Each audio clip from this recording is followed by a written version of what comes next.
Ça choque d'autant plus que ces gens-là disent ça de manière éhontée, dans un monde qui est un monde d'antiracisme imposé, de décolonialisme imposé, dont la pierre angulaire est le souvenir du nazisme. Donc on est dans quelque chose de complètement contradictoire, contre-intuitif, paradoxal et je dirais même obscène, et qui fait qu'effectivement,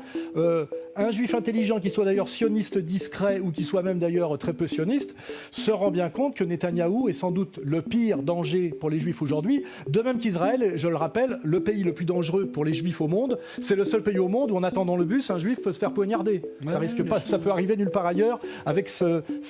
comment dirais-je, cette statistique-là. Et donc on est dans une période de paradoxe total que j'ai appelé moi, en m'appuyant d'ailleurs sur Leibovitz, un grand intellectuel juif, qui disait bien il y a déjà plus de 20 ans, Israël fatalement est sur la pente du judéo-nazisme. Et là d'ailleurs on pourrait aborder la question ukrainienne, puisqu'on retrouve la même coalition